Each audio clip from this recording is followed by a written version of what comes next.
Om Shanti. Date है 16/10/2025। सारे मीठे बच्चे एकांत में बैठ अब ऐसा अभ्यास करो जो अनुभव हो, मैं शरीर से भिन्न आत्मा हूँ। इसको ही जीते जी मरना कहा जाता है। इसे ही जीते जी मरना कहा जाता है। प्रश्न, एकांत का अर्थ क्या है? एकांत में बैठ तुमको कौन सा अनुभव करना है? बाबा ने कहा एकांत का अर्थ है एक की याद में इस शरीर का अंत हो, अर्थात एकांत में बैठ ऐसा अनुभव हो कि मैं आत्मा इस शरीर चमड़ी को छोड़ बाप के पास जाती हूँ।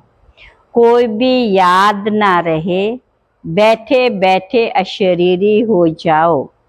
जैसे कि हम इस शरीर से मर गए, जैसे कि हम इस शरीर से मर गए, बस हम आत्मा हैं, शिव बाबा के बच्चे हैं। इस प्रैक्टिस से देह भान टूटता जाएगा, इससे देह अभिमान टूटता जाएगा। ओम ओम शांति। बच्चों को बाप पहले पहले समझाते कि मीठे मीठे बच्चों, जब यहाँ बैठते तो अपने को आत्मा समझकर बाप को याद करो। तुम बाबा ने कहा खुदाई खिदमतगार हो। सच्ची सच्ची बात बाबा पहले से बता देते, क्या क्या करना है।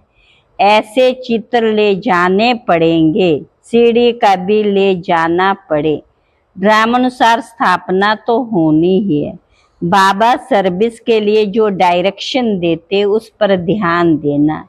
बाप कहते हैं बालिका बैजेस किस्म किस्म के लाखों बनाओ, ट्रेन की टिकट लेकर 100 माइल तक सर्विस करके आओ। एक डिब्बे से दूसरे में, फिर तीसरे में, बहुत सहज है। बच्चों को सर्विस का शौक रहना चाहिए। ये सेवा प्रैक्टिकल में ब्रिजमोहन भाई ने और जगदीश भाई ने और रमेश भाई ने प्रैक्टिकल में करके दिखाई। एक ज्ञानी बन जाता था और ये दो अज्ञानी, तो एक दूसरों को ज्ञान सुनाते थे तो दूसरे सुनने लगते थे, उनको भी अच्छा लगता था।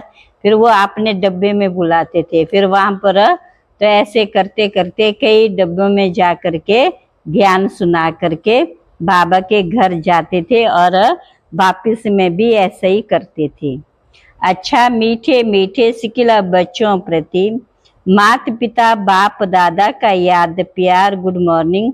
रूहानी बाप की रूहानी बच्चों को नमस्ते। हम रूहानी बच्चों की रूहानी बाप दादा को नमस्ते नमस्ते। धारणा के लिए मुख्य सार, विचार सागर मंथन कर अच्छे अच्छे रत्न निकालने, माना बाबा के ज्ञान की बातें अच्छी अच्छी निकलनी चाहिए। कमाई जमा करनी है। कौन सी कमाई? रूहानी कमाई, आत्मिक कमाई। सच्चा सच्चा खुदाई खिदमतगार बन सेवा करनी, आत्माओं की सेवा करनी। खुदा की माना आत्मा रूहानी है, वो सेवा करनी है, उसको कहते खुदाई खिदमतगार। जिस्मानी सेवा तो सब लोग करते हैं, आत्मा के अंदर सुख शांति का जो है वरदान देना, ये बाबा ने कहा तुम बच्चों के सिवाय कोई कर नहीं सकता।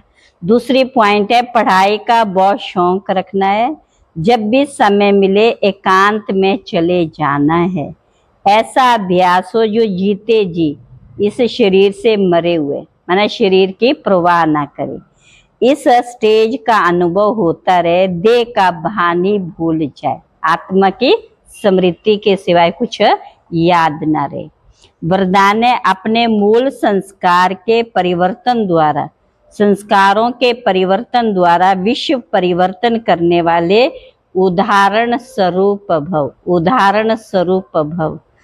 हर एक में जो अपना मूल संस्कार है, जिसको नेचर कहते हो, जो समय प्रति समय आगे बढ़ने में रुकावट डालता है, उस मूल संस्कार का परिवर्तन करने वाले उदाहरण स्वरूप बनो, तब संपूर्ण विश्व का परिवर्तन होगा। अब ऐसा परिवर्तन करो जो कोई ये वर्णन ना करे कि इनका ये संस्कार तो शुरू से ही है। जब परसेंटेज है, अंश मात्र भी पुराना कोई संस्कार दिखाई ना दे, वर्णन ना हो, तब कहेंगे ये संपूर्ण परिवर्तन के उदाहरण स्वरूप हैं। स्लोगन, अब प्रयत्न का समय बीत गया, माना मेहनत का समय बीत गया, इसलिए दिल से प्रतिज्ञा कर जीवन का परिवर्तन करो। अव्यक्त इशारे, जैसे साइंस प्रयोग में आती तो समझते हैं साइंस अच्छा काम करती, ऐसे साइलेंस की शक्ति का प्रयोग करो। इसके लिए एकाग्रता का अभ्यास बढ़ाओ। एकाग्रता मूल आधार है, मन की कंट्रोलिंग पावर, जिससे मनोबल बढ़ता है। इसके लिए एकांतवासी बनो, इसके लिए एकांतवासी बनो। अच्छा, ओम शांति।